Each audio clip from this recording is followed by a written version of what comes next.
It's dangerous for our country.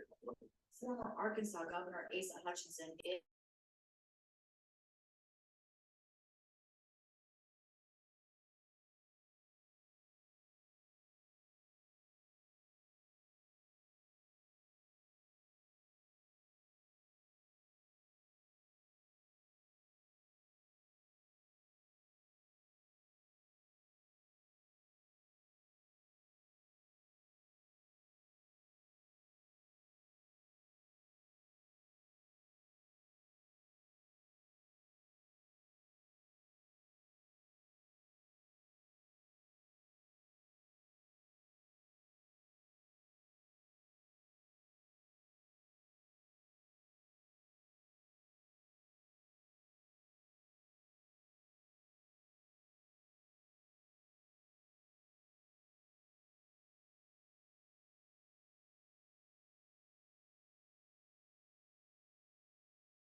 Okay, so is everyone okay if we shuffle our agenda and talk about 6 Park Avenue first, since we have 2 visitors for that? Jason, do you want to lead the discussion of that? Yeah, so just to give a little background and context on this, so this was an item on our last agenda. We were discussing an existing covenant as well as a new covenant for this property. There's an existing covenant from, I believe it's the year 2000, that requires the property owner, in this case being Mark, to get the well on the property tested once per year and also get the septic system pumped every other year. And so as part of their new septic install, which is now done, they need to get a 2-bedroom deed restriction since it's only a 2-bedroom design. Minimum requirement for Title V is 3, so if you design for 2, you have to get the deed restriction. So I've gone ahead and done that for Mark. We just need to get that finalized. But as part of this whole thing, Mark had requested to remove the existing covenant. Now there's really no precedent for this, for what we've asked them to do in terms of this covenant. Wait, you mean the covenant that requires, the old covenant that requires pumping every 2 years and testing? Yes. There's no precedent for that covenant? No, there's really nothing out there that says, in this scenario, here's what the Board of Health needs to require. It was kind of just something that our board put in place, which, you know, the system does have a variance to be closer to the existing well. So this was kind of not the way around it, but the way of at least monitoring the well to make sure there was no carryover in terms of nitrate or anything like that. So that's kind of where we're at. We talked about this last meeting, but there was, I guess, maybe a miscommunication, and Mark didn't realize it was on the agenda. So, you know, him and I discussed this a week or two ago. He felt like he didn't really get a fair shake since he wasn't at the last meeting. So I told him I was happy to put it back on the agenda and give him a chance to be present and have us go from there. So I don't know if Mark or Ron, you have anything you want to add to that, or?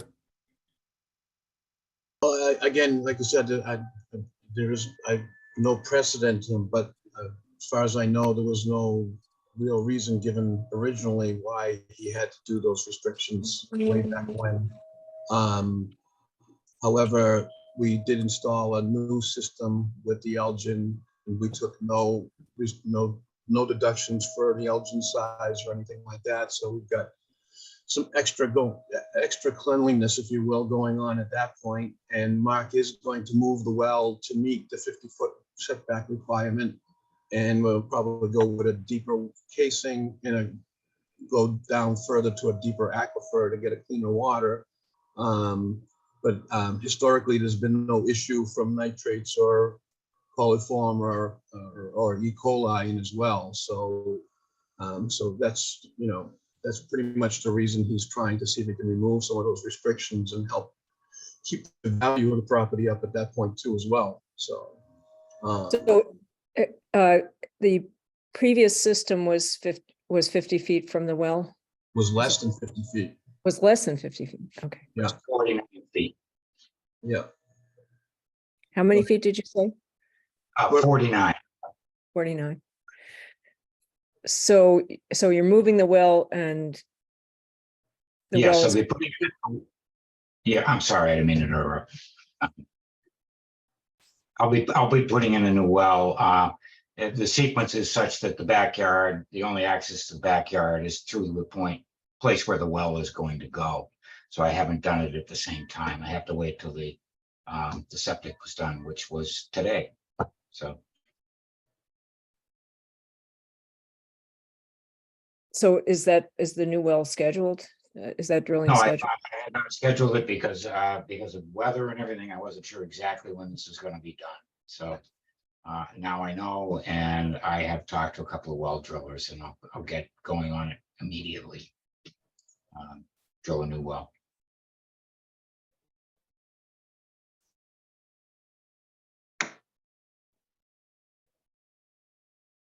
Steve or John, do you have questions?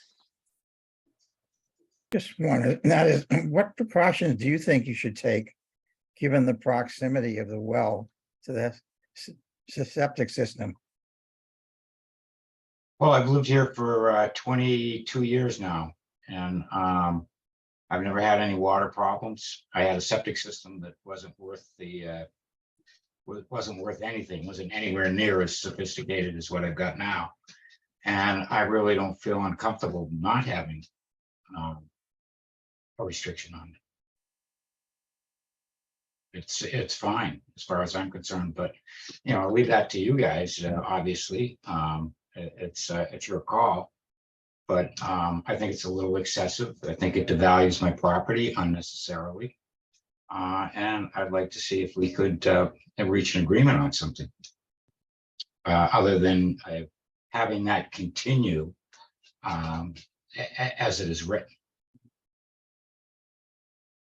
And by that, you mean the pumping every 2 years and the annual testing?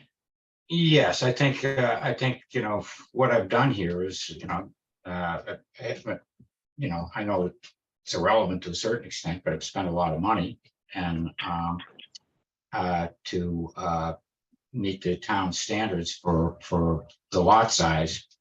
And I just think it's I think it's unnecessary. That's all.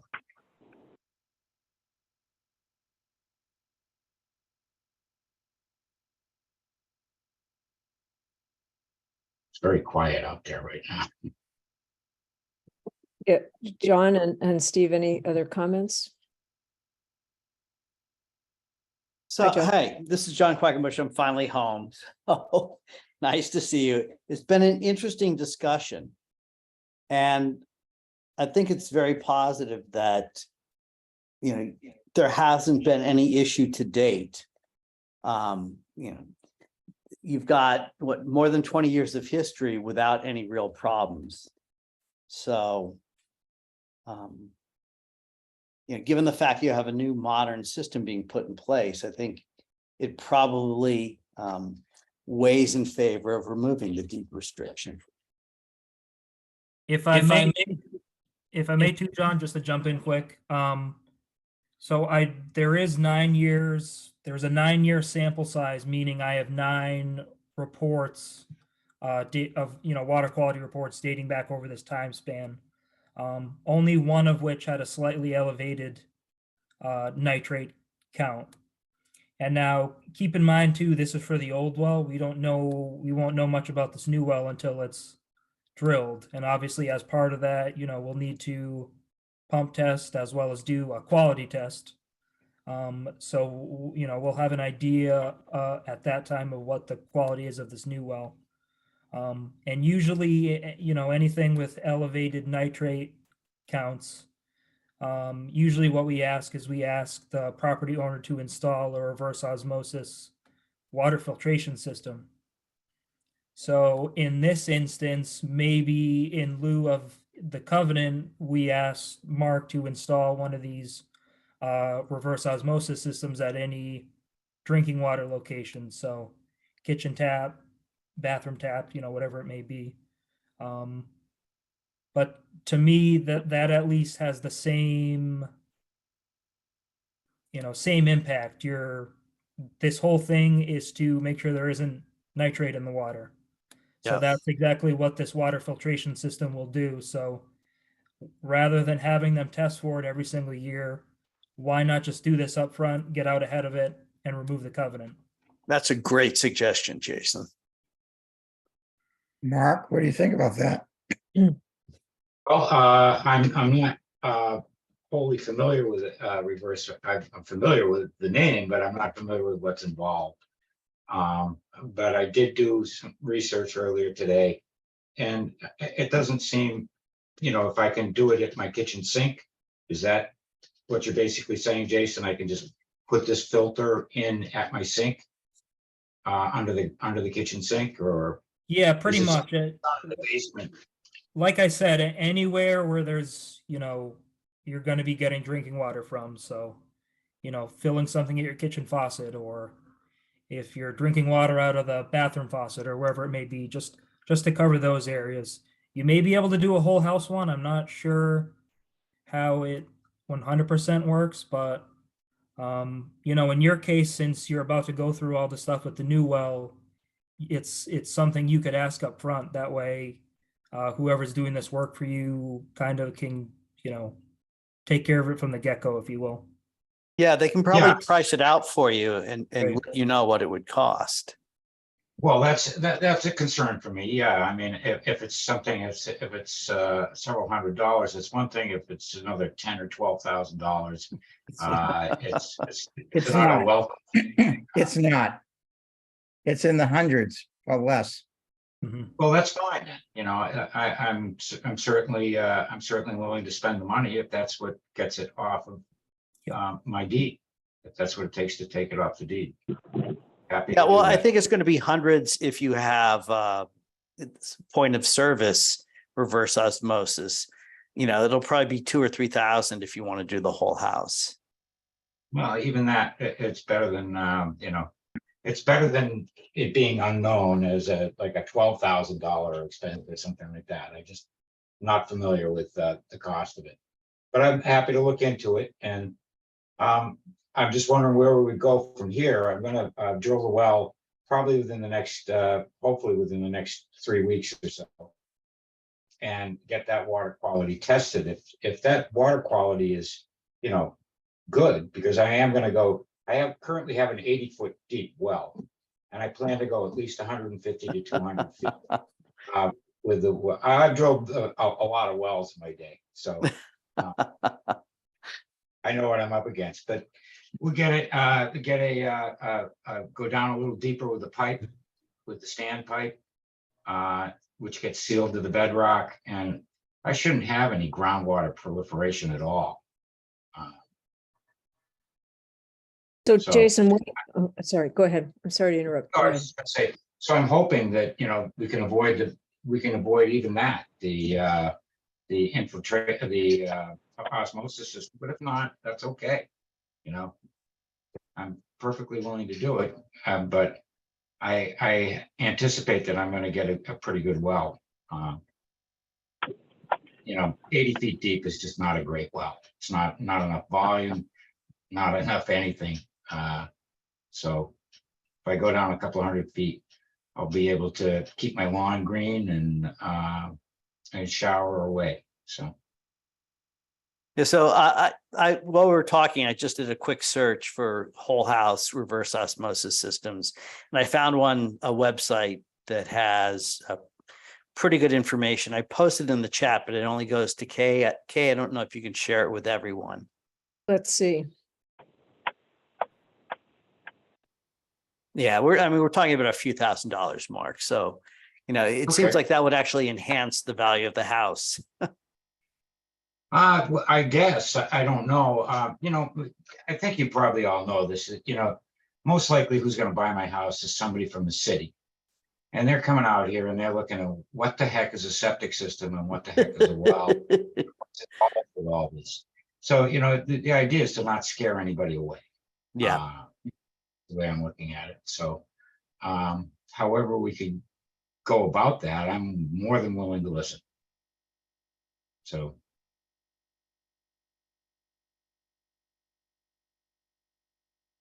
Well- if well, go ahead. Sorry. No, you go ahead. I thought you were done. Please. No, I just, I was breaking the silence. It was, I was just say something to that effect, but I'm perfectly willing to do what's right for myself or anybody else who buys the house within reason. I'm hoping that we can look at this and say, there really isn't any problem at all. You don't have to do a reverse osmosis system, but if you come to that conclusion, you come to that conclusion and I'll do it. So my feeling is that if we knew that testing at one point, that is, once you've put in your new well, predicted what the future will bring in terms of nitrates, then I would say, well, why bother with the RO system? But given that we don't know that, we can't predict the future. I really like Jason's thinking about the fact that this helps us. If this system is in place, then we can be confident about that any nitrates would be managed. Because I think otherwise we might want to do more testing to be sure that things are okay over time, not just at this one point. Yeah. So does someone Okay, want to make a motion?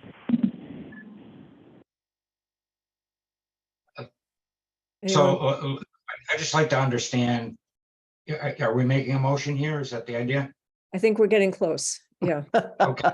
I just want to know what the motion is going to be before I say, okay. Well, first of all, Steve and John, do you have any more questions for anyone? Nope. No, Okay. thank you. All right. So I would like to entertain a motion that we approve the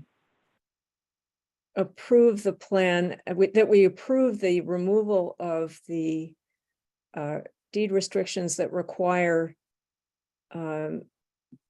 pumping every 2 years and testing of the well every year, but that we substitute a restriction that requires a reverse osmosis system either at each source of drinking water or for the whole house. Second, Now, all right, all in favor? aye. I, Stephen Presco. Aye, John Quackenbush. Aye, Kay Peterson. That sound good to you, Mark? Yeah, it is what it is. We'll right on it. Okay. I get the well drilled, we'll get that done, and we'll get the new osmosis system once the new well's done. Okay, So. great. Terrific. Good luck with the well. Yeah, well, fingers crossed. Just keep me posted on the well stuff, Mark, and make sure contractor gets the application in and everything. Absolutely. Thank you, everyone. All right. Great. Thanks, thank- everyone. Appreciate it. So before we go on, now that everybody's from the board is here and on video, I just wanted to introduce Priscilla Steenbergen formally to the board. She is, I'm Priscilla. So have you met John and Steve both? I have met John. I did not meet John. Stephen came by earlier today, so I did get to meet him. Great. Well, we're really delighted that you're joining us and Thanks very much.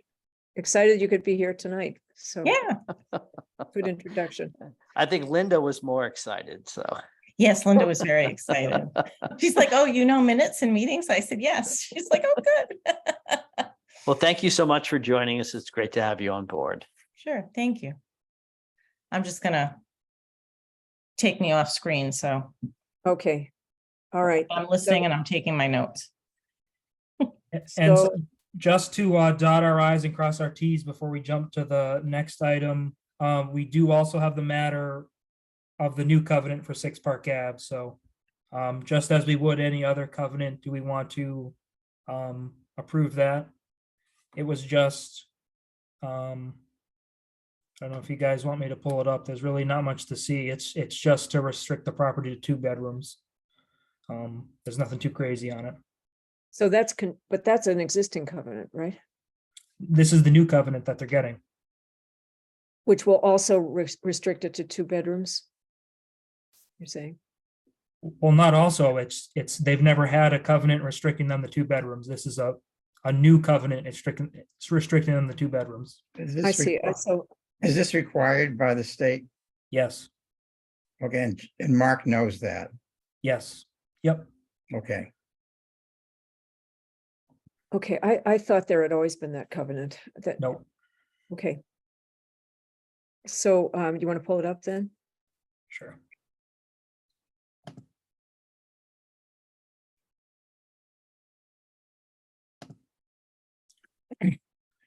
Screen.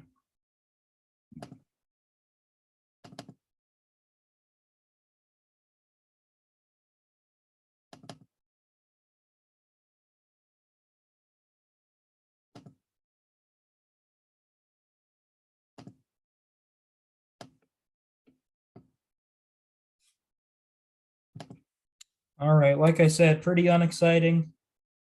The main crux of it, the dwelling is restricted to 2 bedrooms due to the septic design.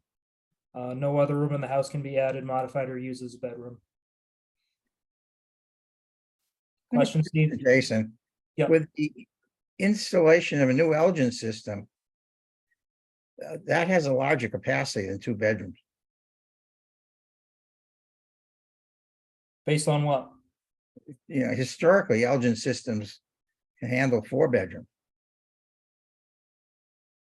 So is this something that just is required by the state? And I don't quite understand the context. Yeah, so yeah, I'm sorry. I explained it a little bit earlier, but so the minimum design for Title V is you have to design for 3 bedrooms. If you design for any less, in this case, they could only design for 2. It's a very small property. The leaching area is really only sufficient for 2 bedrooms. So, so that's all they could do. So I have to do a deed restriction per Title V. All right, so I move that we approve the deed restriction for 60, for 6 Park Avenue as presented. Second, All in favor? I, Kay Peterson. I, Stephen Cresswell. I, John Quackenbush. Okay. Is there anything else about this property? Jason, are we all set with it? No, that's all. We can move on. And a good question, Steve, about the Elgin systems. Okay, so are there Val Lynn is here, John Glossa is here, and Chris from GLM. What property are John and Chris here for? Yeah, Same- so John's here for Claybrook and Chris is here for Meadowbrook. Just to try and keep it as fair as we can. 62 Claybrook was hashed before 6 Meadowbrook was, so why don't we take those folks first? Okay. And there's someone, iPhone 133, is that someone who's also here for 62 Claybrook?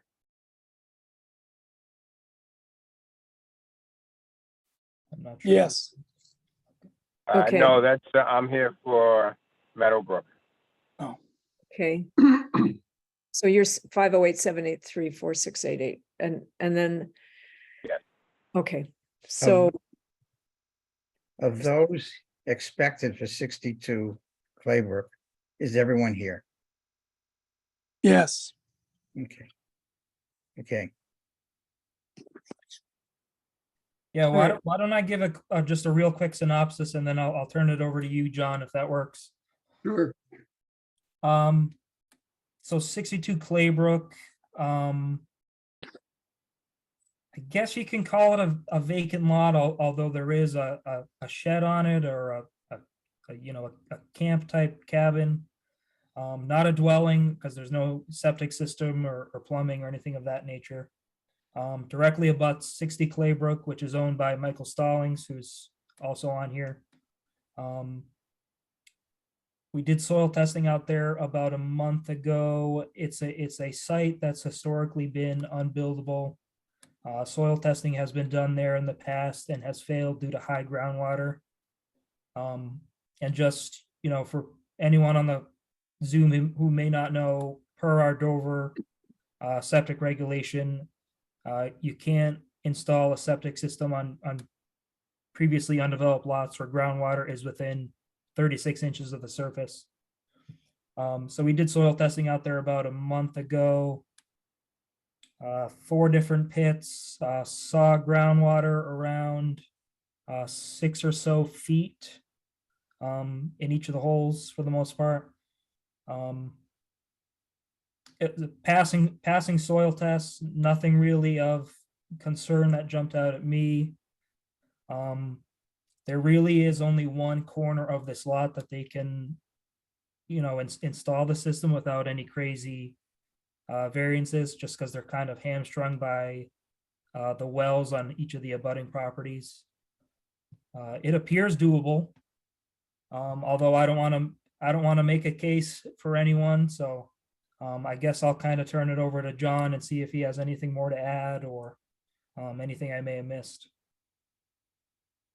Well, I don't have a lot more to add other than probably don't do a lot of work in Dover, but I have done work in Dover over the years, and I actually did the house to the left, 60 Claybrook Road for Mike Stallings, who bought that house and rehabbed it and now lives there, made it a beautiful house.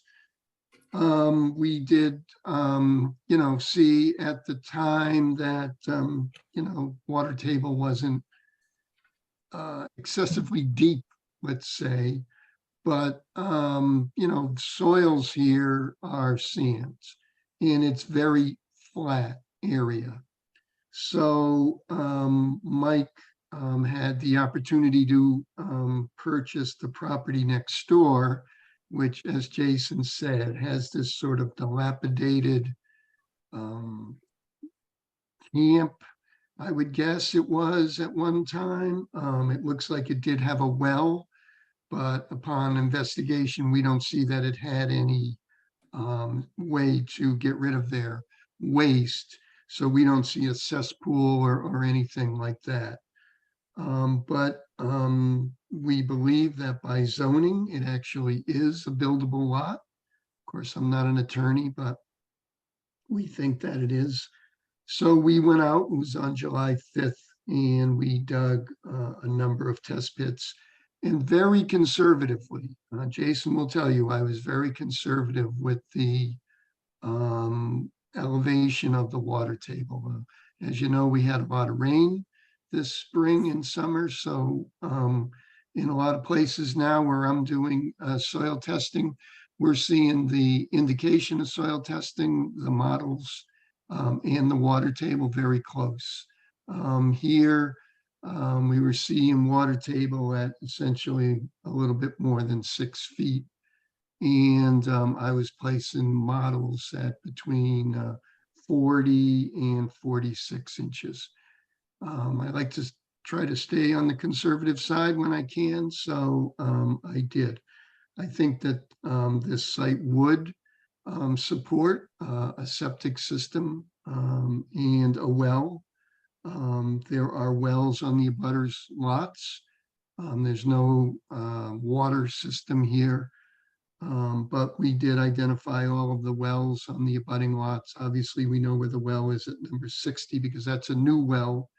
We identified the lot, and I'm not sure of the number, but it must be number 64, 66, something like that. So we think there's plenty of room here to stay at least 100 feet from the wells and place a conforming septic system and have, you know, some type of house. I think zoning is going to dictate the actual horizontal size of this house, and vertical too, I guess.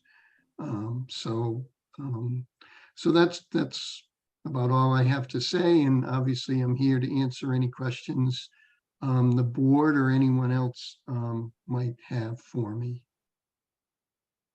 So one of the things that Jason opened with in presenting this was that the property was previously deemed unbuildable because the water table was too high. What do you think has changed between the past high water table and what you're seeing now? So the one that Jason and I saw in the field, and I forget who did that plan, Jason, but those test pits were done at closer to the rear of the site, where actually the land is dropping down towards the wetlands. Okay. And I believe, and I didn't take a real good close look at it, but I believe if you took those elevations, Jason and I kind of did it in the field and extrapolated those to the front of the lot, you'd have about the same elevation of the water table. So unlike an area that's sort of hilly, this area is pretty flat. And I think under the ground, the water table here is more of a level plane rather than a water table that's following the contour of the land. So I think what happens is the land drops down and hits the water table, and that's where you have the wetlands. That makes sense. Yeah. Those were the ones that were deemed, I think, unbuildable, and that was some time back. Just out of curiosity too, John, did you, based on where we actually did see the water table, were you able to do a groundwater adjustment just to get an idea of where the water table may actually be? I did not, Jason, but I would gladly do that for you. I mean, we have found the adjustments this year to be, especially in these gravel soils, to be not very, not of any great amount. So we could look at that for you and apply a Frimpter for that date and see exactly where that puts the water table. Yeah, and so I did do the calculation just because I, wanted to know for my own benefit. Now, I know you had pointed out the models when we were out there. I didn't see them personally, but I understood that you were being conservative. Based off the calculation I did, it actually did put the water table right around where you said the models were seen. I used the Norfolk well to figure that out. If, I'd recommend maybe you do the same just to double check and see if you kind of get, around the same, but point is, it seems like the water table is around that 41 inch area. Based off of me doing my homework and kind of looking into this on my end. Yeah, I'll gladly do that. And like I said, to me, it makes sense because as I said, I was conservative and I could see sort of a change in the soil right at that 40 inch, 41, 42 inch level. So I believe I have it right, but I'll gladly run the filter for you. And now one other piece of this too is soil testing was done out there last August, correct? It was done, I don't have that plan in front of me, but I did other soil testing out here where the water table actually was placed higher than the 40 inches. It was more like 34, 36 inches, but I did not actually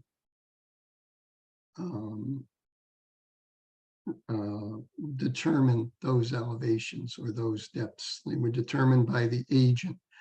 And I just ignorantly and I have no problem with Mike and Jerry. I've worked with them for a long time. But I probably, had I known, I would have hopped in the hole like I did with you, Jason, and actually dug with a shovel or my hand, which is what I did with you, to actually see where they were. And the other thing we did for the benefit of the board on test pit 3 is we actually set up a level. We actually set up a laser to make sure we had an exact elevation, because if you've ever seen the way we do it, we measure down from the top, which leaves a little bit of room for error because you've got a machine that's pulling up the dirt and piling it around the edge of the excavation. And then, if you're really looking for inches, you need to do a little bit more than that. So yeah, in fairness to the board, yes, I did some soil testing, but sort of maybe in haste, just sort of went along with sort of the way things were going at the time. And that was also in the same area of the lot that you did your testing this Yeah, time? they're pretty much exactly in the same area. Test pit 3 on this new plan and test pit 6 are right near where we did the other test pits. And then test pit 4 and 5 were sort of, they're all not very far away from each other, but those were sort of new locations. We never dig in the old test pit, we just dig near them. But 4 and 3 and 6 were dug right next to where the original test pits that I did with Mikey and Jerry were. But I mean, now looking at it, I was, and again, I'm not knocking Mikey and Jerry, believe me, he's a lot smarter than me. But I should have jumped in the hole and measured it in the same way I did it with Jason.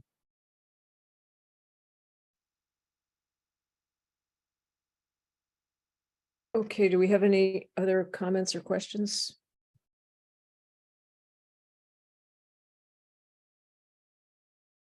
So, someone want to make a motion? Are we ready for a motion? I think so, right?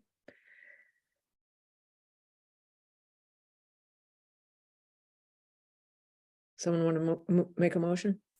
Should I? Go ahead, Kay. All right.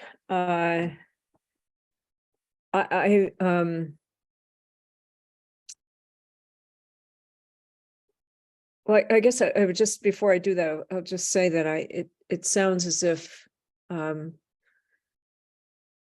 this passes muster. And the only question is the Frimpter calculation, and if John's calculation agrees with Jason, then we should be, then everything is consistent and consistent with this passing. Correct? And should we delay our vote until he's done that calculation? Should we make our vote contingent on his calculation being equivalent to Jason's? What do you I think think? we should approve it contingent on the calculations matching, yes.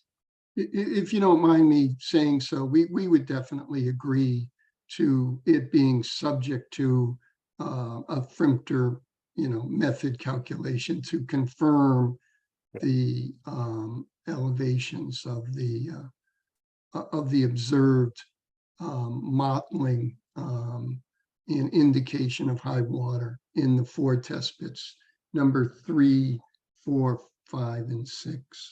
So John, maybe you should just do the motion. I'm sorry, I didn't mean to steal your motion. No, that's great. It's certainly, You're- reasonable, and I think what Jason did, and I wish I thought of it, is certainly reasonable. It's a Yeah. reasonable thing to add to the motion. Jason, are you okay with that? Yeah, I was gonna say too, bottom line, based off of what I witnessed out on the day of the soil test and based off of what's in the Form 11, which is the completed soil test log and completed, soil test form. I don't think we have any good reason to tell these folks no, because technically, by all accounts, it passes and it's suitable to accommodate a septic system. Now, for other zoning stuff and all those other things, we can't speak to any of that. I'm sure Mike will have other hoops he'll have to jump through and figure out, but for the purposes of a septic system, it seems that this lot can accommodate one. And, assuming John can just run a few calculations and just confirm that we're on the same page and that's where we believe the water table to be, then I think this should be able to move forward. Priscilla? FYI, I typed down what John was saying as the motion, contingent on the method calculation being done to confirm indication of the high water in the 3 test pits. So I have what he said. Excellent, thank you. Very helpful. Nicely done. A star on the first day.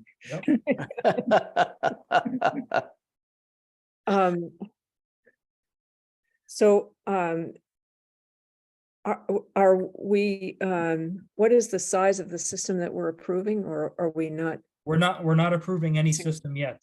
That's something they'll still need to do and put a plan together. That this is simply, they're seeking an approval to at least be able to move forward and start working on the plan and go from there.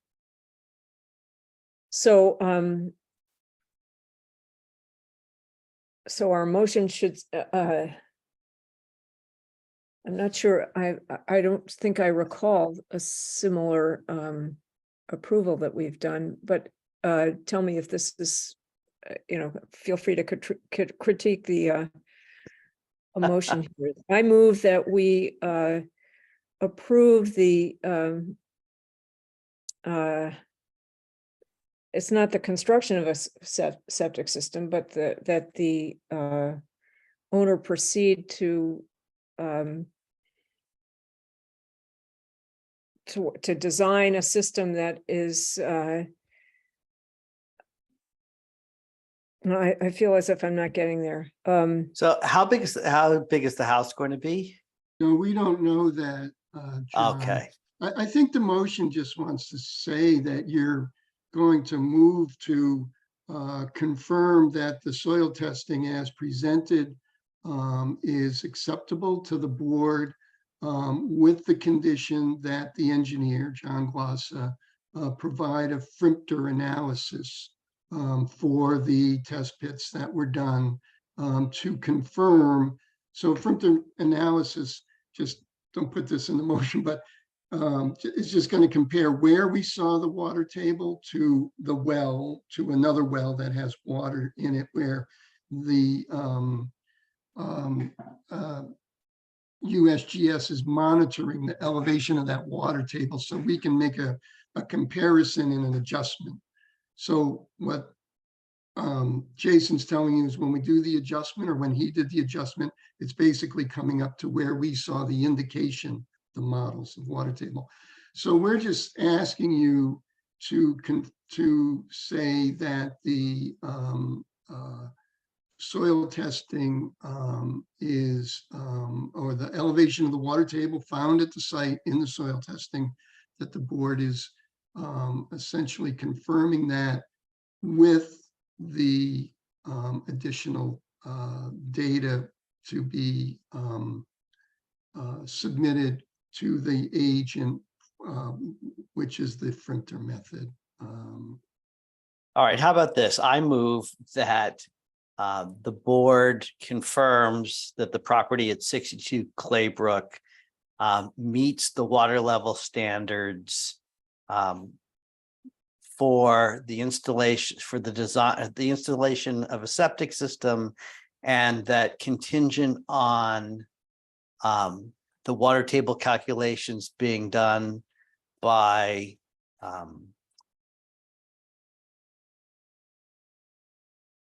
sorry, John, Mr. Glossa, match those done by our Dover Health Director, Jason Belmonte, that consistent with those two calculations matching, Mr. Glossa can go ahead with the design of a system to be installed at 62 Claybrook. That makes sense, John? Makes sense to me. Everybody else? Second, All right, all in favor? I, Kay Peterson. I, Stephen Crosscall. I, John Quackenbush. All right, great. I'm just here to summarize. No, you did a good job. You did a very good Thanks. job. It's a little different, that's for sure, but we know what you guys want, and I'm sure we'll be, you know, working together with Jason and the board to make sure that this all goes together correctly. Yeah, and I think we understand you just want to know that we understand that the water table is at an appropriate level for a system. Correct. Okay. Okay, That's great. All right. Thank you very much, members of the Thank board. and you. Thanks. Thank you, Jason. Good luck, guys. Stay in touch. Thank you. Yep. Great. And then, all right, so next on our agenda is going to be 6 Meadowbrook. Meadowbrook. Jason, do you want to begin with that? Sure, and what's helpful is that this is very, very similar to the one we just discussed. Although it's been considered unbuildable for Title V reasons, not for Dover septic regulation reasons. Issue here being bedrock. So Title V requires that you have 4 feet of suitable material in the leaching area.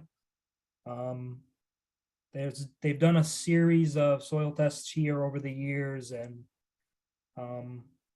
never passing results. We soil tested out here a few weeks back. We did 5 test holes, one of which failed because we hit ledge around, I think it was about 32 inches, Chris. The other 4 holes we tested were passes. I think ledge was maybe down around 6 or 7 feet, if I'm not mistaken. Yep, that's correct.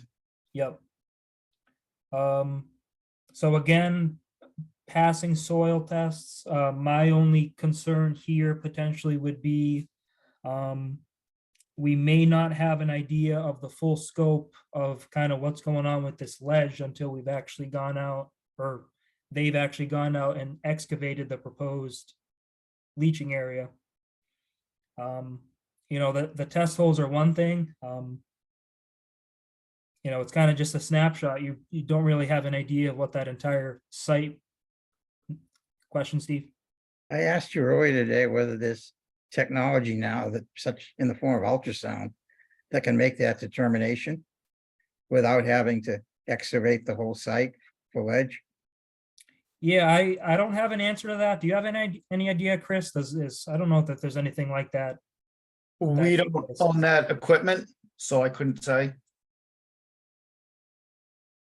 Well, it's possible, it'd save you a few bob. If it's out there. I know there is ground penetrating radar, but that's not our specialty or even area. So I don't know if it could be used for that. I have no idea. So, how accurately can the distance to the ledge be determined during the excavation for a septic system? So for instance, I'm imagining that once you dig, it becomes a little unclear exactly what the elevation of the surface of the soil is, and therefore what the depth to the ledge is. Which is why the idea of using ground penetrating imaging is so appealing, because then you really know. These archaeologists use this kind of technology all the time. Yeah, and keep in mind too, just to make it a little bit more clear. So when I say 4 feet of suitable material, that doesn't include topsoil.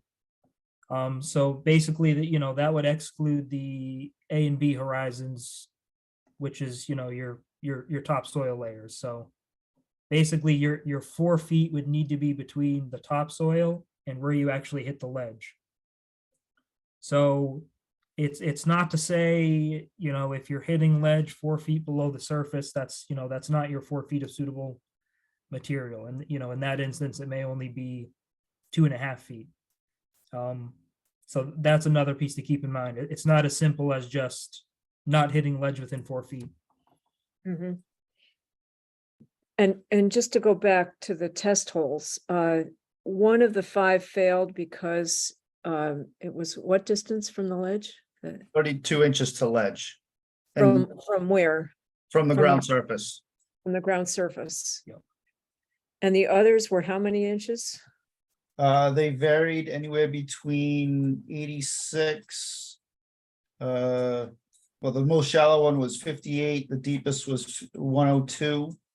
And then we had a 72 and then an 86. So it did vary a little bit. And if Jason is saying the topsoil's depth can be as much as 2 feet, In those holes, we had top and sub at 18 inches. One of them was 24, one of them was 8. so in the 52-inch one, that did not include the topsoil as a measurement. The 30, you mean the one that failed? You said another one that passed because it was 52. You Did said, that he said include- 58. Okay, 58. yeah. 58. Did that include measuring the topsoil or not? That did not, in that particular test hole, we had only 8 inches of top and sub and 58 total depth. So we had 50 inches of suitable material.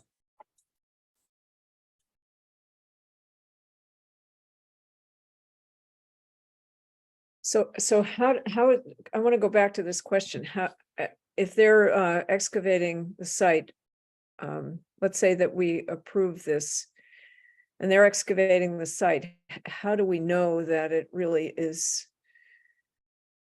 I mean, how do you determine as you're digging that you have suitable soils, suitable depth? We would find out when you dig the limit of excavation for the septic system itself. Yeah, I mean, if this was something to proceed, it's something that once they excavate, Chris would have to go out and verify. And it's something where I'd probably have to go out as well and just make absolutely sure that this leaching area is meeting the requirements and has what it needs. So it would have multiple sets of eyes on it and verifications before it goes anywhere. I'm just having trouble imagining how, as you're digging, you keep track of what the soil surface level is. Well, at that point in time, we'd already have a septic design in place. and we would know what the bottom would be. So if we encountered ledge above whatever that bottom is, then we would have to reevaluate and see what to do after that. And Hopefully, you're the ledge doing- would be below that bottom elevation of the septic system. and you're measuring the elevation as you're. The contractor, yeah, the contractor would be as they're doing the digging, yes. I see, so that explains my question then.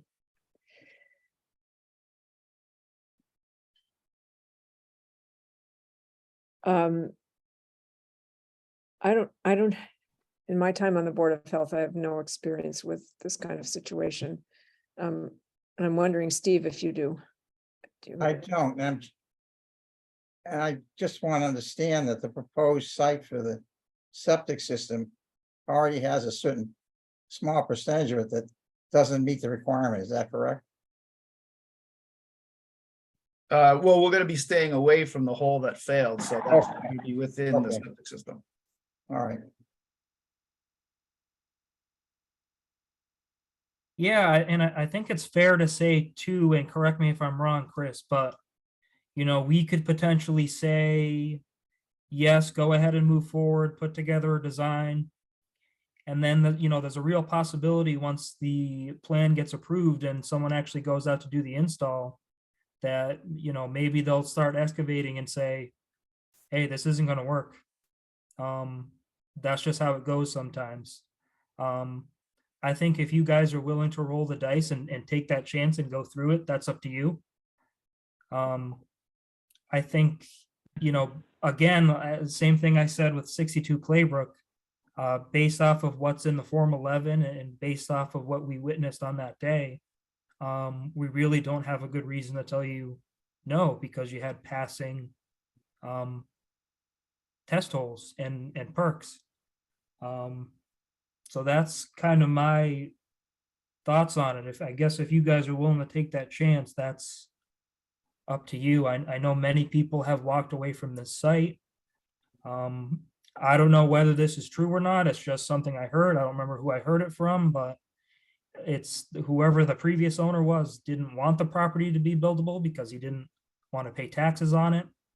Who knows if that's true or not? Just That's what the excavator had said, the person digging the holes, and whether or not that's true is anyone's guess. But I know the property owner does want to go forward and would like a positive outcome and have a viable, you know, a property with a viable septic system. And understands that there's a significant risk that it may not be viable. Yes. You know, I agree. I think if you guys are willing to roll the dice, if the property owners are willing to roll the dice, given the fact there's some evidence it might work, I don't see any reason not to allow them to do it.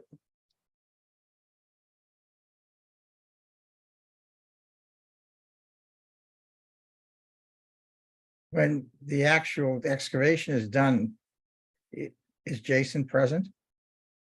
in this circumstance, I can be. And It we would be doing a bottom inspection as well to make sure that we get the proper depth. And that's typical of any septic system installation. I always go out and verify, you know, bottom of leaching area just to make sure it's, you know, that's where they actually want to be at and this and that.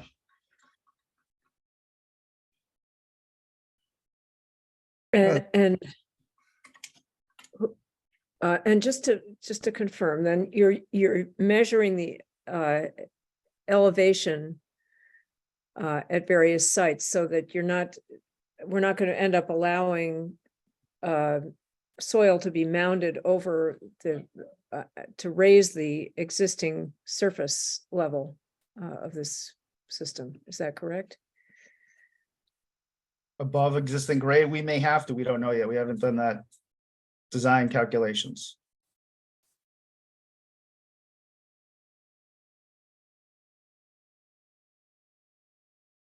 And that would be permissible. Yes, it's just like a raised mounded system if we had encountered high groundwater. But is it permissible to do that with Title V there isn't enough distance from the soil surface to the ledge? No, so you're not adding on in lieu of the 4 feet. It's just, you know, you may have to do a mound. You would still have to meet the requirement. You would still need to have 4 feet of existing material there.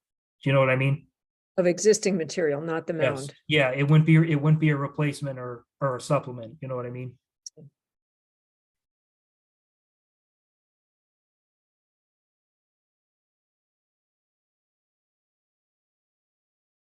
I'm still having trouble understanding how, how if you're in the middle of excavating,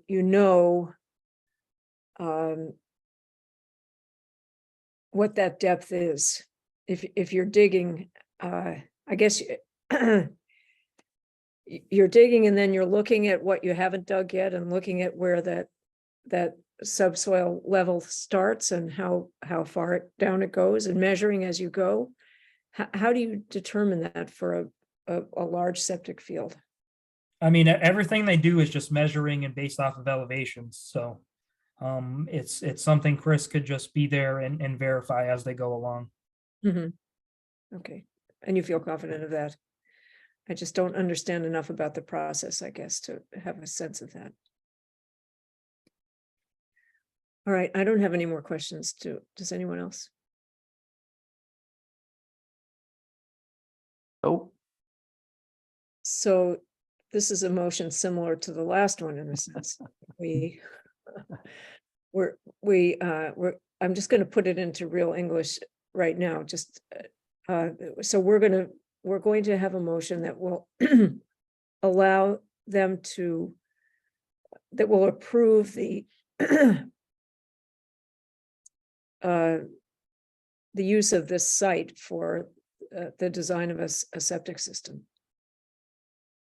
Do we need to say something about the soil, about the distance to ledge in this motion? No, I don't think so. I think we're more or less just accepting what was presented in the Form 11, which is the soil test report, and allowing these folks to move forward. But again, you know, they're still going to have some work to do, and there's still no guarantees at this point, but we're at least giving them the opportunity to move forward.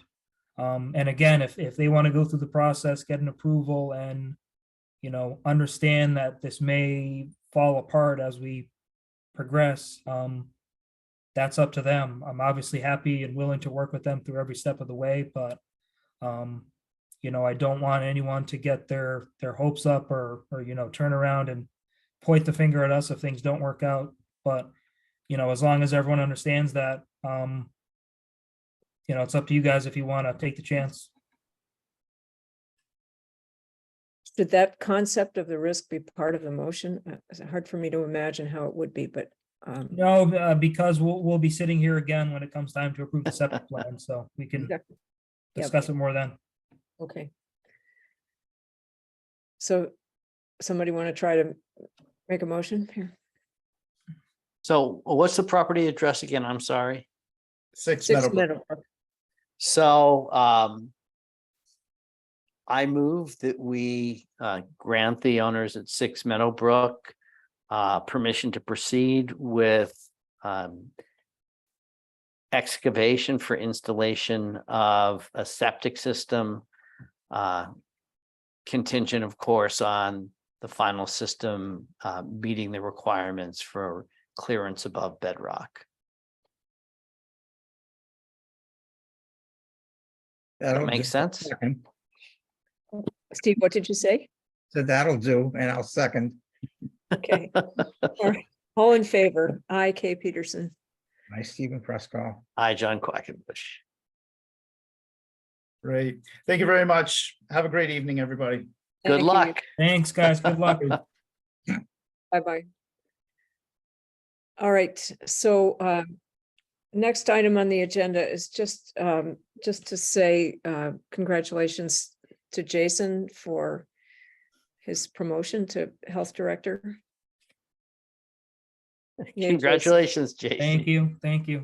Very well deserved. I appreciate it. Yes.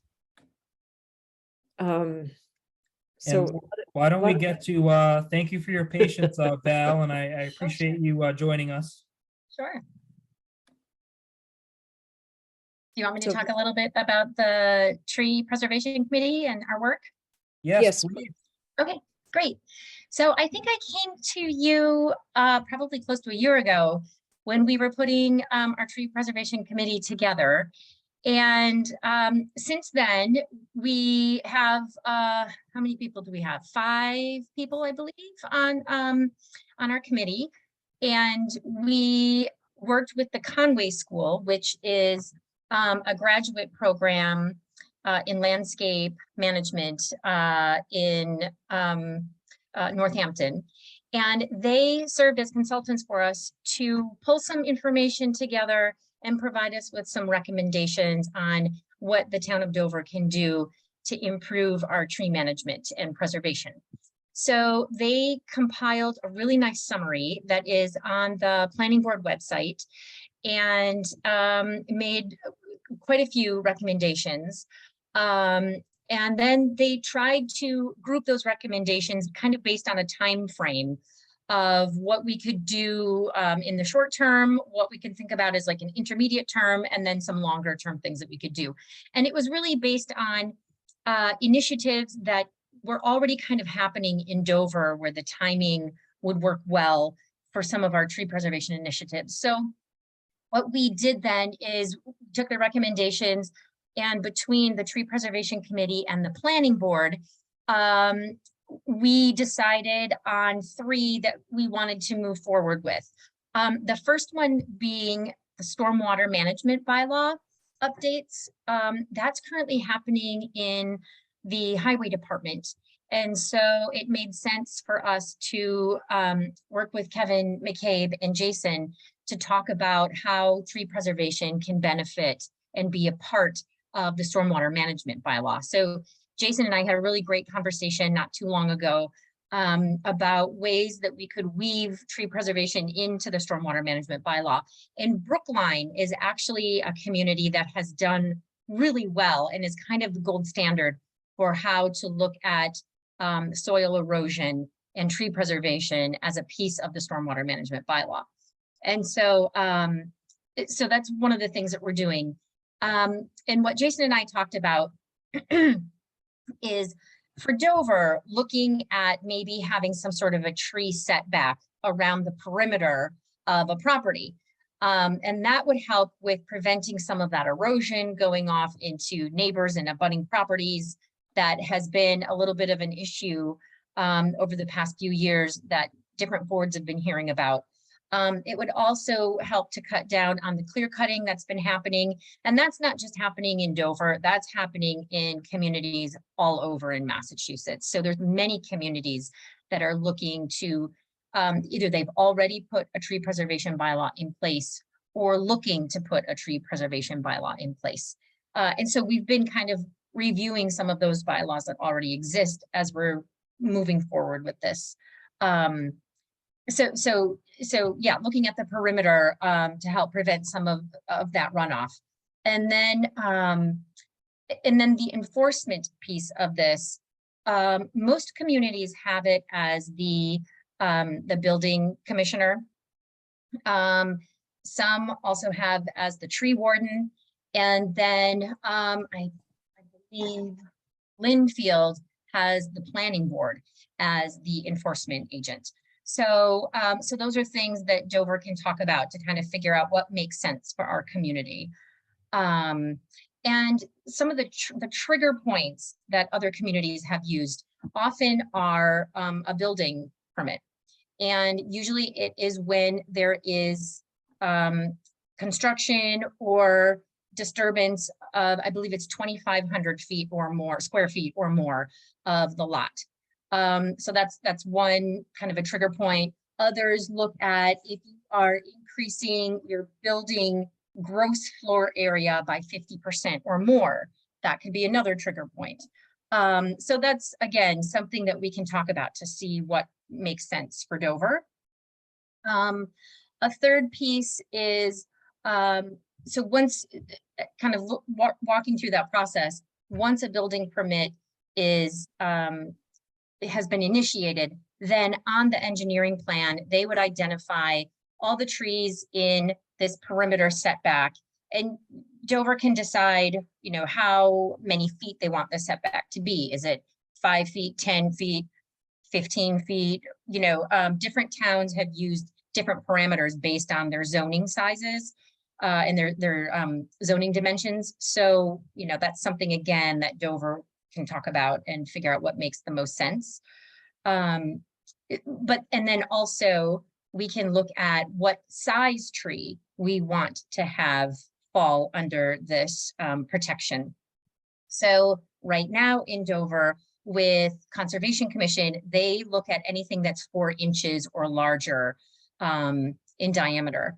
So we also have a scenic road bylaw that looks at, I think, anything that is about 1.5 inches in diameter or larger. So if we want to be consistent, you know, with one of those, most likely probably Concom would be where we would look for this.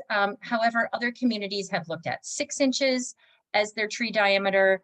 And I think Brookline actually has an 8-inch tree diameter. So it's there, you know, there's a range, and I think we can decide what makes the most sense for Dover when we're thinking about that. And so there would be an engineering plan that would identify all of the trees in this setback zone that would fall within this protection. And then if there are situations where, because of maybe there's wetlands on the site, maybe it's just an odd shaped lot that you really have to remove some of those protected trees, then there are options for remedies. So some of the communities will say, okay, however, whatever total diameter amount that you remove. So if you're removing 10 inches of trees, then you need to replace somewhere on your property that 10 inches of trees. And they usually require it to be a like type tree. So if you're removing oak trees, they want you to replace with oak trees. Also native trees or drought resistant trees as we look at what we may need going forward. So those are kind of some options for remedies. Another option is, say they just have no space on their land and they would rather pay into a tree fund that the town of Dover could establish. And then the funds that tree fund would go for would be planting trees on municipal properties throughout the community. So there's some different ways to kind of help you know, mitigate the tree loss and still allow for a reasonable building footprint and construction zone within the property, but to provide some more protection for the abutters from the stormwater runoff, from erosion, and from the reduction in privacy. And maybe in some cases, it's a pretty significant reduction in shade, right? Like when you have a property line that's shading the house next to you and all of a sudden you remove all those trees, that's a pretty big impact on that abutting property. So, so this is kind of what we've been talking about for options that we could look at here in Dover. And Jason, I don't know if you have any comments that you'd like to add to that. Well, I know you and I have had a few of these conversations, Val. But I don't know if my board is aware, you know, especially when it comes to septic systems. Generally, any tree anywhere in the vicinity just automatically goes, you know, without even thinking twice about it. And even to take that a step further, you know, if during the install they're bringing a big excavator or something onto a property, even the excavator just driving onto the property, any tree in its path or anything, they knock the thing over. That's just, if it's going to give them any trouble during install, they'll knock it down. It's in my way. And I think the point is here, if there's anything we can do on our end to just maybe save a few of these, or just kind of do what we can to put a little bit more thought into how these trees are handled. I think that's kind of the point. Go ahead, Steve. I have 3 points here. One is, Val, do you see where do you see the Board of Health's role regarding any sort of regulatory issues in this? Well, we certainly, I think your input from a septic and well perspective is very important. Because there are times where people really don't change anything on the house, but they may have to put in a new septic if it fails Title V or something. And maybe that means that the leaching field needs to change or something. So I think, you know, helping us as we develop this bylaw to understand all of the different ways that this bylaw could impact septic systems or wells would be really helpful.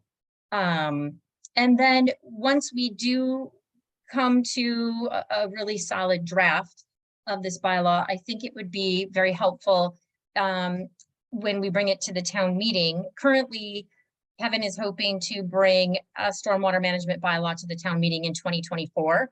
I don't know if that is still the plan. That was a couple months ago when I spoke with him about that.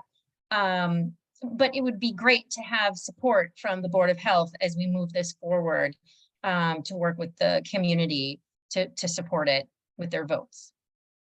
So I think those are the two big pieces. Okay, a couple other things. I'm going to be mailing you a small packet of information was derived a few years ago at the Milton Tree Committee, which Okay. has been a very vibrant organization. Great. And secondly, did the tree committee have any input on the removal of the trees on the community center excavation project? No, we didn't.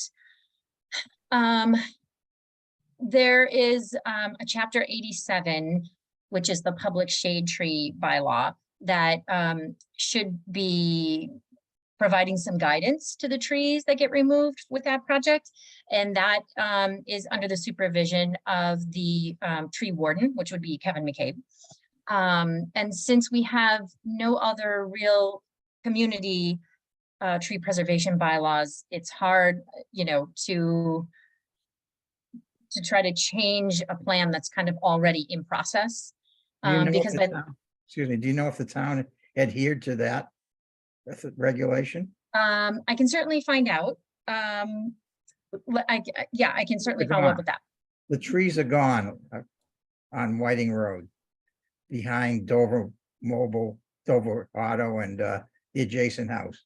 Okay, I didn't realize that they'd already removed so many. Okay.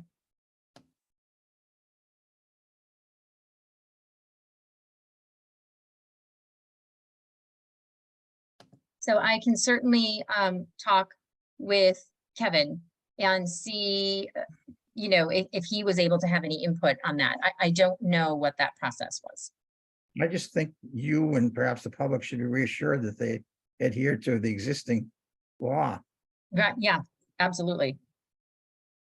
I would certainly hope that their project manager and the contractors who are, you know, overseeing this project would be familiar with the state laws and the public shade tree laws, because those are universal in every community. But yes, definitely. I think that it's always good to have an extra set of eyes or two on projects. I would think that would be the stewardship of the tree committee, that sort of thing, especially with municipal projects. Yes, yes. And so that is one of the things that, as we don't have any municipal tree care bylaws and guidelines right now, that is one of the things that we are planning to put in place. So really the only thing guiding us right now is the chapter 87. Well, So, I'd be so- interested, even though Yeah, this is not a Board of Health so topic. to your point, what should have happened, and like I said, I don't know if it did, is there should have been a public forum about the trees that were going to be removed to give the public an opportunity to weigh in on the removal of those trees. Didn't happen. Yeah. I'm not aware of any, but yeah.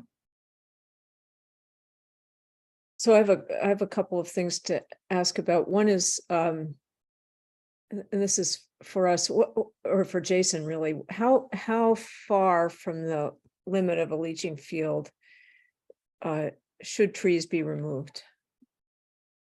Is there a standard for that? That's a good question. I'm actually not sure there's a standard for it. Typically, if there's gonna be a tree anywhere in the leaching area, it would obviously come out. But as far as how close you can get, I don't know that there's a standard per se. Mhm. Traditionally, even something, right on the edge or at least in the vicinity would generally be removed as part of the install. Yeah. And what is the minimum setback for a septic system from the property boundary? 10 feet. 10 feet? And so you could imagine that the setback for a septic system and the need to have trees cleared within that 10 feet could Right. come up, butt heads with the tree preservation bylaw that didn't have some allowance for septic systems. So, Right, definitely. And I think that's where recognizing that not every lot is a, perfect square, and Yeah. that, there's going to be all these different scenarios that do butt up against the bylaw, other remedies. So for those trees that need to be removed, could they be replanted somewhere else on the property? Or, would that property owner pay into a tree fund? So then those trees could be planted elsewhere in Dover. mhm, okay. And my next question has nothing to do with the Board of Health. It's just kind of an issue that I think is important. There are many municipalities, and I don't know if Dover's among them, that have a lot of what have turned out to be invasive trees planted. Norway maples and Bradford pears, I think, are those are the two big ones that I'm aware of. And are you going to be paying attention to making exceptions for removal of those kinds of trees in the areas that are subject to the bylaw? Yeah, I mean, that's definitely a conversation that I think we should have. There are some trees that are not as detrimental if they're removed, whereas others have a much more significant role to play in stormwater management and whatnot. So yeah, I think it makes sense so that not every tree is being treated exactly the same if something is considered more of an invasive type of a tree species versus something that's native or has a higher priority because it's a drought tolerant species. So I think that makes a lot of sense. So yeah, so these are kind of some of the things that I'm hoping to talk with Kevin about. We were trying to get together and meet at the end of July. But unfortunately, as probably all of you know, there have been some flooding issues in the highway department that he has been having to deal with. And that's kind of pushed this initiative back a little bit. So I'm just giving him some time to kind of get resettled and moved over to where they need to be. And then hopefully by early September, able to meet with him and start putting together an outline and maybe a draft of what we're hoping to do with the stormwater management bylaw for this. But when it comes to this, please, email me if you have suggestions or recommendations, or Stephen, with the Milton Tree Committee information. I think that would be great. There's so many communities around us that have really good, robust committees or not-for-profit groups that are doing a lot of really great work in those communities. And we've been looking at their websites and trying to learn from the work that they've been doing. So that's all very helpful information from outside of Dover. A couple other things that we're looking at is helping Dover to get Tree City USA designation. That is something that we're already meeting a lot of the requirements for. So we are hoping it's kind of a low-hanging fruit. Many of the communities around us already have it. And the irony is that we happen to be the community with the most trees of the communities around us. So it makes sense that we would go for that. So we're going to work on that. And that application, they open the application process in September and it closes in December. So we're hoping to get that in the next month or so. And then we also would like to make, oh, go ahead. What's the rationale? What are the benefits of being a designated tree city? So it can open up some additional grant funding opportunities for us. So, so we're hoping that we might be able to take advantage of some of that. And then also just to create more of a community engagement and education and awareness campaign around some of the work that we're doing. So that, you know, so that tree preservation doesn't feel like an onerous thing to the property owners, and instead is something that makes sense and just becomes a part of kind of, which I think it already is, the culture here in Dover. I mean, when you look at the survey work that we do, the two top things that come up are the rural feel and the education here in Dover. So I feel like it's part of the culture, and we're just trying to kind of enhance that. I mean, Valerie, you know, yes. I just say, I want to say, I really applaud what you want to do here. I love the idea of preserving trees. Personally, I'm really in favor of it. I'm not sure this is something where the Board of Health can weigh in. Well, Even from, Go ahead, Steve. we can certainly weigh in on the septic system and well. True.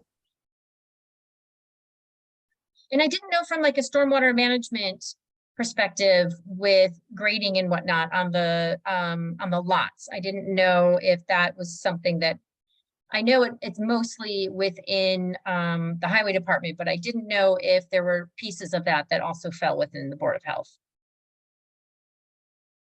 Not if it doesn't touch upon septic systems or well. Yeah, Yeah, no, Or not water really, quality. Val. That'd be more Mike Angieri, more town engineer territory. town engineer. Yeah, okay, that's fine.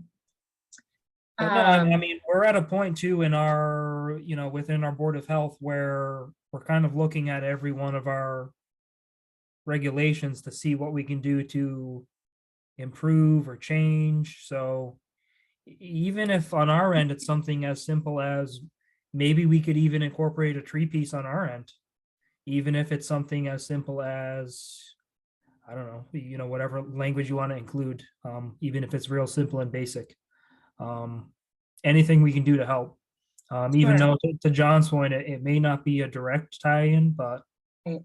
if there's anything we can do to you know, do our part, then absolutely. Yeah, I think, you know, when you're looking at septic systems and you're looking at the construction zone of when you're building the septic systems and the impact on, for the trees that remain, those root zones. So that could be something that the Board of Health could help us, you know, protect. This might be a place where we'd have to wait and, you know, consult with town council about what we could actually incorporate. I do like the idea, especially if, you know, you succeed in having Dover, any of the bylaws changed to mandate tree protection, excuse me, we could incorporate that into some of the sewer septic system regulations. Sure. That would be great. Yeah, and then lastly, one of the third item that we're looking at is creating an online tree resource library. And especially for new homeowners who come to Dover who are not familiar with, who've never owned a property before and not familiar with property management, helping them kind of understanding some tree maintenance, you know, what are some common diseases, again, having some tree planting lists for native trees and things like that. So some of the, we're talking with some realtors to get an understanding of what they feel some of the education needs are for new property owners in Dover. So hopefully putting some things online that are easy to access that folks can easily pull off of our website, the town website. So go ahead, Steve. Have you interacted with the more active developers in town? We have not interacted with any of the developers in town, only because we didn't really have anything to present to them. But that is a plan. There is actually one seat left on our committee. Now that we have our summary and some of our thoughts going forward, we certainly would be willing to bring someone on, or at least speak with them. And I think, John, I had reached out to you a while ago about talking with one of the developers in town, Mr. Parrish. And so I would really like to get in touch with him and I think now that summer's coming to an end and the fall's here, it's a good time to make that happen. All right, send me a note again, Okay. and I'll put you in touch with David. Just thinking about information that would be incredibly useful for any homeowners or developers or, people involved in landscape design. Understanding, because there are a lot of landscapers in town here who do plant trees, is just having some guidance on the native species, the invasive species, those that are drought resistant or drought tolerant, those that are also deer resistant. Because Yes. we've had trees killed by deer that then, Definitely. they end up dying, and so we're losing trees that should actually, still Yes. be. Carol, you're not here to Zoom bomb us or hijack us, right?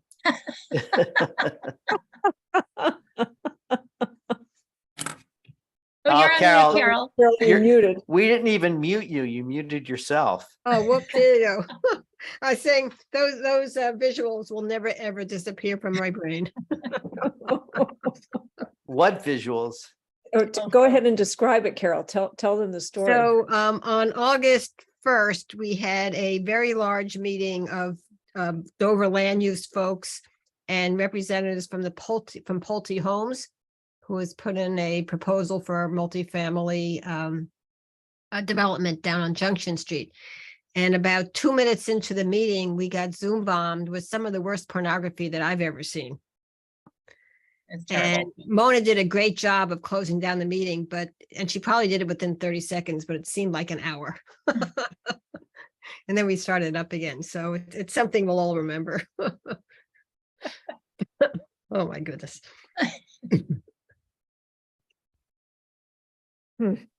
So, yeah, Unfortunately, that hasn't happened to us, Carol. How boring. Really? Where's the excitement?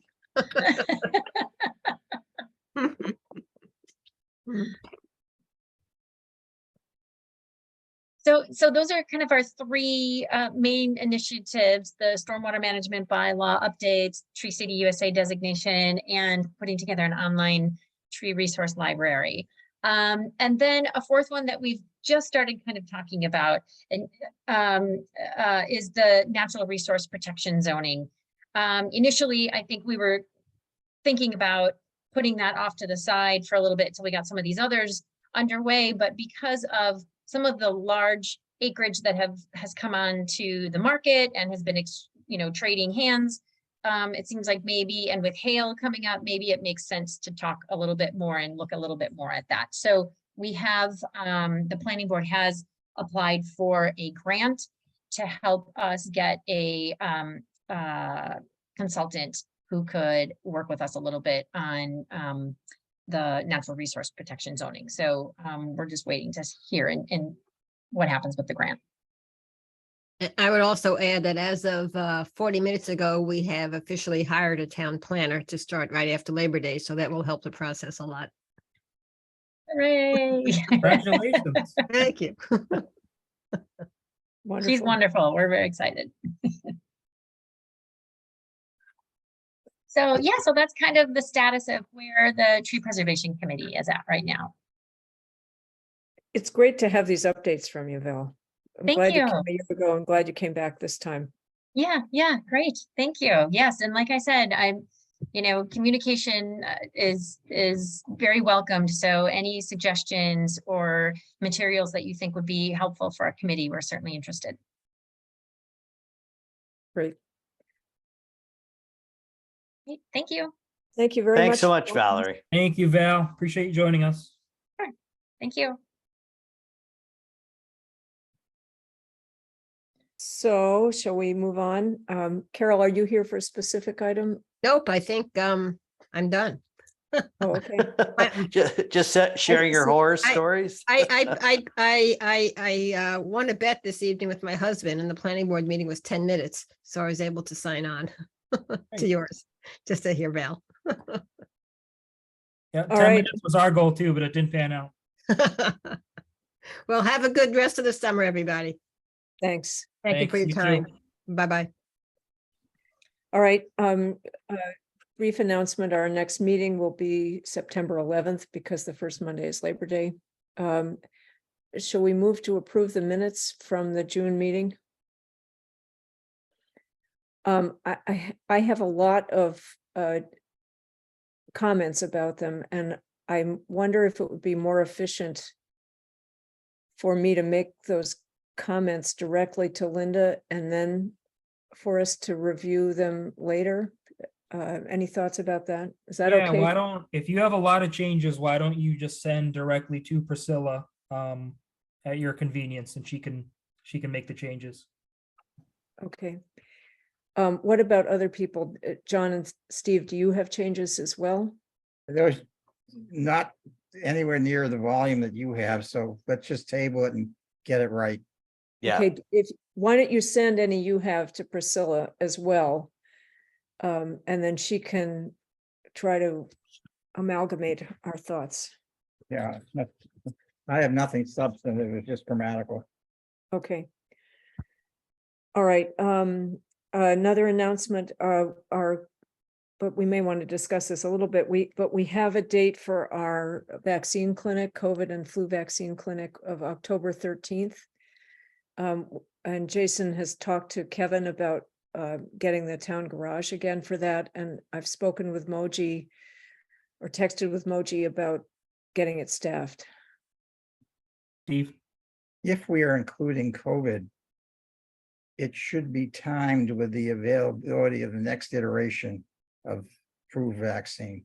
It is, yeah, it's a very good point. Unfortunately, the bulletin today that came from US Public Health sources said that they don't have a date just yet as to when the new vaccine is going to be available. Yeah, everything I've read suggests it's going to be by the middle of September. So even if it's later than that, we have a cushion there. If They we're did doing. walk that back today. And what did they say? They said sometime later than the Sometime. stated date.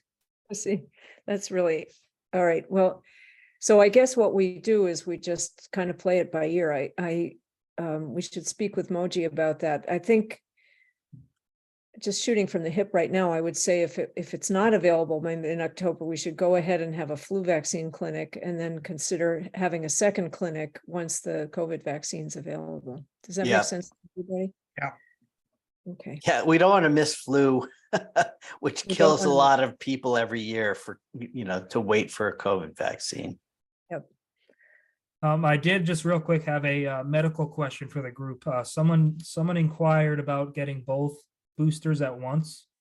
I don't know, I assume that's not something that's recommended, but I figured I would run it by you guys. You mean Actually, flu- we went through that. There was some disagreement at time because the data wasn't sufficient, Mhm. in my view, at that time, but since that time, the data is pretty good that it's awfully safe. Okay, that's good to know. Thank you. Just a question about the flu clinic. Last year, I set up an online sign up sheet and monitored it. So we space people out. Is that something you want me to do again this year? I would say yes. I Yes. thought that was very successful. Because we have to have we have to have a non-tech system and we have to have a system that works for people who want to sign up online. So we'll be doing the phone sign up for people who aren't using the internet. All right, and I'm happy to take care of that again. Great. And That was what- fantastic, John. And did you guys want to start advertising ASAP or I would say so. a few weeks? So the other thing too we did last year was we designed a banner and put it up in town. Would it make sense to revise the banner we had from last year and with new dates and new times? It wasn't that expensive to get it printed up. Yeah, I saw that there was a banner ordered last year. I'd have to take a look at it because it may just be as easy as we could order like a patch to put over the date or something and just reuse it. Like I know that's what I did with the rabies clinic banner, just so I could use it again next year. But Why don't you take a look and let me know, Jason? You can just send me a note and I can change the date and redo it. So what did we say? So it's going to be this issue of whether the COVID vaccine is going to be available or not. By then, it's going to complicate the banner unless we just say Board of Health Vaccine clinic. But it would be nice to say flu. Maybe we could say flu and COVID vaccine clinic, and then modify based on what we learn about the availability. I don't see a problem with saying that it's going to be a flu and COVID vaccine clinic at this point anyway. Yeah, I think that makes sense. And if we have to tell people only one is available, they'll know that by then. Priscilla, you had a Priscilla. thought? Well, I was just thinking, could you do 2 clinics and then do 2 clinic dates? And if only the flu is available at one, it'll be noted that it's a flu clinic. And then if we get the COVID, you could still do flu clinics at the COVID one as well. The second one, right? For people who may have missed the first one. Just throwing it out there. Yeah, we may end up We've doing. established 2 I think dates. we should, I think it's likely we'll have both vaccines for middle of October, and we should publicize it as such and then just walk it back with various methods of publicity if we have to. I mean, people will understand. I think they'll be hearing through the grapevine that it's not available, but I think we should proceed as if we're going to do both. Yeah, well, and from the online sign up, we'll have a mailing list with everybody's email addresses. Hmm. And So we'll we can have always contact people if something changes, just to let them know. Yeah.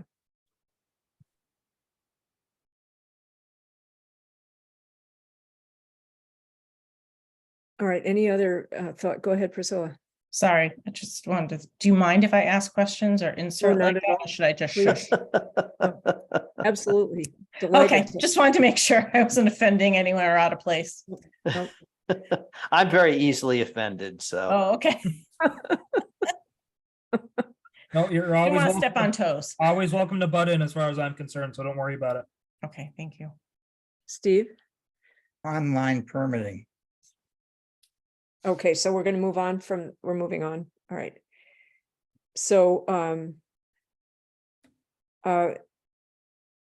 we're going to get to that actually with the Board of Selectmen goals discussion. So, just so we don't lose track, do we want to talk about the Norfolk County mosquito discussion? Moving through the agenda in order here. Yeah, and just there doesn't have to be any discussion necessarily. I know John got the inquiry a few weeks ago, and I didn't know if anyone had anything further they wanted to say or discuss, or just we can also just leave it be and move on. I don't have anything further. All right, John, Steve? next. All right, so so the next item on the agenda is the Board of Selectmen goals discussion. So the selectmen solicited feedback about their goals for the coming year. I sent in something saying that I think there's a copy in the folder, but that basically the Board of Health is interested in online permitting and in digitization of our records. And I also talked about overview of water, and I thought that there ought to be a group appointed that is involved with water planning and over the long haul.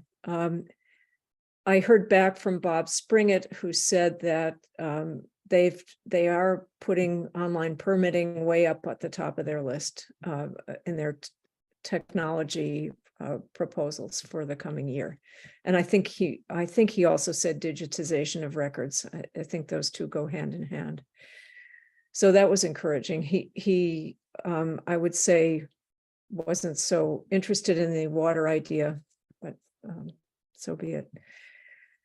I actually think that's going to be very important, and it really speaks to what we've heard from the town too. That, so far we have sort of a slapdash approach to water resource management here. And it's something we should probably, have an integrated approach. A lot of people were turning to us to do water resource management. It was outside of the scope of our authority. It fell to the Board of Selectmen, and it didn't seem to be really handled in a well integrated fashion. I agree. I think that we can continue to push on this in various ways. Hope that over the next year or so that there are more people who are interested in it.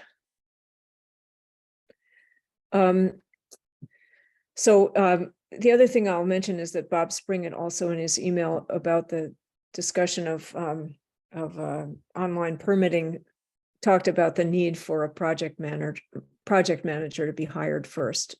That's the next step, which I agree with. There has to be somebody to oversee this because it is going to be a project. But I was Well, encouraged. Is the town moving forward with hiring an IT manager? Jason, correct me if I'm wrong, but my understanding is that they're not going to hire an IT director or manager. It's going to be a project manager who will take on IT projects, but have more on their dance card than just IT. I don't know the answer to that, but I don't know that they're hiring a designated, full-time IT person. It sounds like it's more so what you just described. To me, that seems very short-sighted. That, project managers are going to be good at getting single projects taken care of. They're not necessarily going to be very good at ensuring the town has well-integrated systems. Yeah, I just my opinion, I think online permitting is the number one need for the town right now. It would change everything. Yep. The daily across the townhouse, there's things getting missed. There's projects moving forward without, certain department sign-offs and this and that. And an online permitting system would be a way to capture all that and prevent all that. So it should be the number one priority as far as I'm concerned. I agree with you completely. I just worry it's going to be, something else that falls into our slap, into the IT system that barely functions now. Mhm. And, maybe the project manager will help address some of those issues. But, I think it's really unfortunate the town hasn't made a better investment. But I agree with you, Jason. It's something that we've needed for years, and it's time to see it done. Priscilla? Priscilla. Would there be an RFP process to go out for, does Massachusetts have a master pricing agreement with IT for their services for online permitting? We had that in Woonsocket, and so they had people come in and train everybody. They installed it and then trained everybody, and then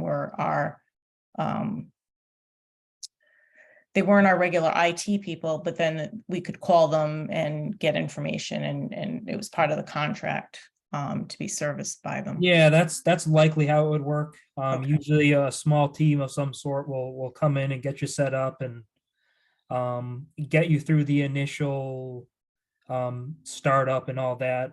And then usually they would kind of disappear, but at least a couple of them would be available if there's any troubleshooting or anything that needs fixing as part of that system or software.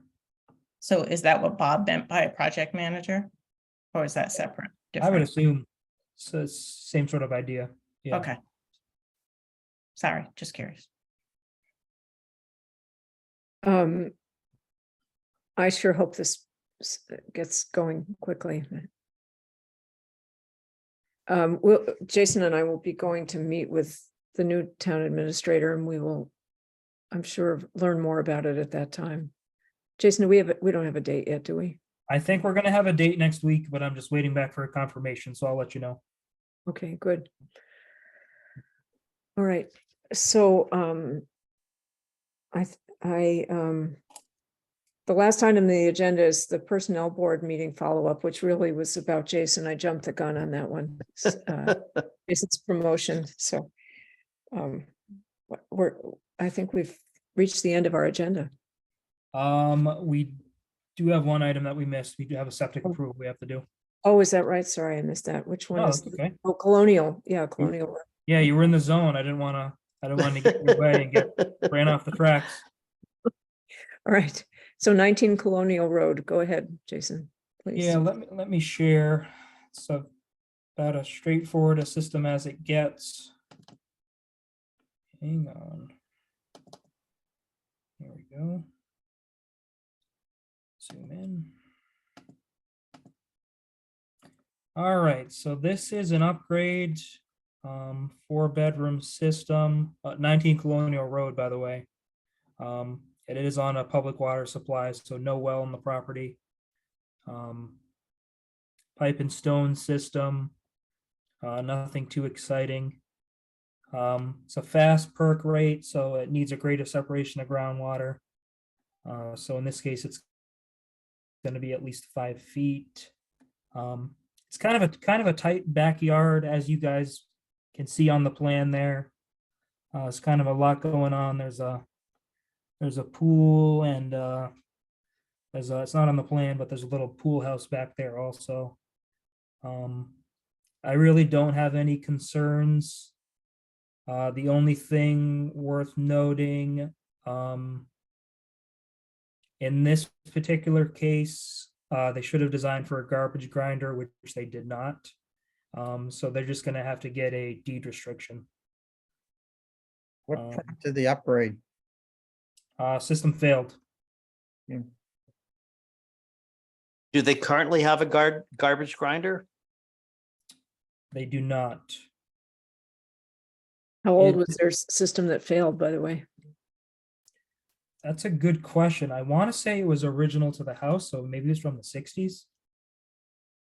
But yeah, there's to your question, John, we kind of have a weird, not a technicality, but we have a thing in our regulation where in a case like this, you have to design for a garbage grinder. Okay. And if you don't, you have to get a deed restriction, which I think is kind of, it's if and when we do change the regulation, it's one thing I'd like to remove, because garbage grinders by all accounts are bad, because they're really not great for your septic system, and the way our regulation is written is this kind of penalizes you almost, because it requires you to have to get a deed restriction for not having one, or not designing for one. And I don't really think that's fair or right, but that's a story for another day. But anyway, no concerns on this plan. I went ahead and stamped it on my end. Just need your guys' blessing as well, unless someone has a question or. I don't have a question. Anyone else? Nope. Someone want to make a motion? I'm looking for the date. The date. date on the plan Yes. was August 3rd. All right, so I move that I lost the the date of the, you're no longer showing it, Jason. I'm sorry, I'll go back. I'm moving ahead. That's just, 19 Colonial Road. part 2 of that is the covenant, so I was moving to that. All right, good. So but I move that we approve the septic design system for 19 Colonial Road dated August 3rd, 2023. Second, So, all approved. I, Kay Peterson. I, Steve Questle. Hi, John Quackenbush. And just as a part 2 as well, this is the covenant I was explaining before. So it just says the property is restricted to 4 bedrooms and no garbage grinders to be installed or maintained in this house. So I move that we approve the covenant restricting the installation of a garbage grinder and the number of bedrooms for 19 Colonial Road dated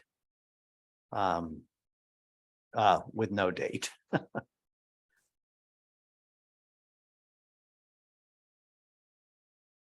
Second. All in favor? Aye, Kay Peterson. Stephen Cruscall. Hi, John Quackenbush. All right. All right, anything we missed or? Well, Some- just the, the issue of the sharps dropping off needles at the Board of Health, and the fact that it's not clear from our website, apparently because this person couldn't figure it out. So raises the question of our website and how easy it is to find information on it. And this is again for another day, but I think it's something that we ought to be thinking about. Maybe at some point assessing our website to think about what's there and what shouldn't be and what's missing and how easy it is to find information. Yeah, I'm glad John brought it up, because when I looked into this earlier today, it doesn't say anything about sharps anywhere on our website. There is something about it on the transfer station page, but it's nothing to the effect of, you can bring them to the Board of Health office or anything like that. It basically just says, find out what your state rules are, type of thing. Mhm. So we don't have anything that's, saying anyone can bring sharps down to the office. So that's an easy fix. That's definitely something we can do. Because really we have an occasional person come in, but it really doesn't get that much use, which I guess kind of makes sense now because people don't know. Jason, maybe this might be something for the next town newsletter. A little update about this. That's a really good that's suggestion. Brilliant. As long as you check with the police station to see whether they're still accepting sharps. Yeah, that's a good question. If they are, I don't know how they're disposing of it unless they're getting their own Stericycle pickup. I'll have to find out from Chief McGowan. Well, this sort of speaks to the challenge I was talking about earlier with all the town IT stuff. Is finding anything on the town website is a mess, and unfortunately, we don't have the resources or even the authority to go through and redesign just our own web pages. We can put up individual corrections, but a lot of the search capability and indexing should have been handled by the town. Yeah, and I'll say too, just to kind of give her a little shout out, anytime I need an edit on the website, Felicia does it, the town clerk. Yeah. But she does 100% of the website editing somehow, at least as far as I know. And I don't know that that's typical of most towns or traditionally how it's handled. She does an amazing job, but it's a lot for one person to oversee and handle. But She doesn't do design, like search functions and things like that. Yeah. Yeah, you're right about that. As far as changing any meat and potatoes type info and things like that, I think she does all that though. But as far as the graphics and stuff, none of the functionality is hers. I think she just has access Right. to the WordPress site and can make edits. But yeah, it would be really good to take stock of the services that we offer and make sure that those are all listed somewhere. Take stock of some of the requirements, make sure those are listed certain places. Information we provide, make sure that's listed somewhere and easily findable. So I think we have a lot of opportunity to try to make things better. Definitely. Yeah. Yeah, we learned a lot from this one little case. Yeah, good. All right, it's 8:26. Are we done? I move that we adjourn 4 minutes early. Great. All right, good night, everyone. Good night and congratulations again, Jason, and welcome to our happy family, Priscilla. Thanks very much. Have a good night, everyone. See Thank you. next time. Night, everyone. Bye.